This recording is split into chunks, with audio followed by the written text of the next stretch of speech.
اچھا، آپ کی بیوی کو کوئی فرق نہیں پڑتا کہ آپ کیا ہیں، آپ ڈاکٹر ہیں، انجینئر ہیں، وکیل ہیں، جج ہیں یا سائنسدان ہیں، کچھ فرق نہیں پڑتا، اس کے لیے صرف آپ اس کے ہسبینڈ ہیں، شوہر ہیں اور ایک مرد ہیں۔ اس کے علاوہ آپ کی جو سوشل سٹیٹس ہے یا کوئی اور جو ہے نا وہ آپ کا سٹیٹس کوئی معنی نہیں رکھتا، اس کے لیے آپ صرف شوہر ہیں۔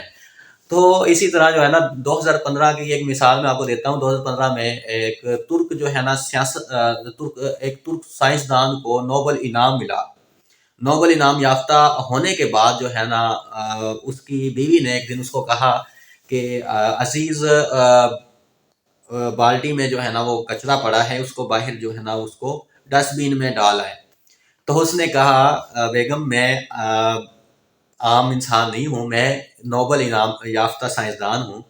تو اس نے پھر کہا کہ اے نوبل انعام یافتہ عزیز، وہ بالٹی میں کوڑا پڑا ہے، اس کو آپ ڈسٹ بین میں پھینک آئے۔ تو بات یہ ہے کہ سمجھانے کا مقصد یہ ہے کہ آپ کا جو شریک حیات ہے نا، آپ کی وائف ہے یا وائف کے لیے اس کا ہسبینڈ ہے، وہ ایک عام انسان ہے اور عام ہی ہونا چاہیے ایک دوسرے کے لیے، ہمیں کوئی خاص نہیں ہونا چاہیے۔ باقی انسان ہاں دوسروں کے معاشرے میں ایک دوسرے کی جو عزت ہے اس کو اس طرح سے ہی لے کر چلنا چاہیے، لیکن گھر میں جو ہے نا آپ کو ایک دوسرے کے ساتھ بالکل کوآپریٹ کرنا چاہیے اور ایک دوسرے کا ساتھی بن کے رہنا چاہیے، دوست بن کے رہنا چاہیے۔ آپ کا جو باہر کا سٹیٹس ہے، سوشل سٹیٹس ہے، آپ کا کوئی بھی جو آپ کا مقام ہے وہ باہر کے لوگوں کے لیے ہے اور باہر کی زندگی میں ہے، باہر کی لائف میں ہے۔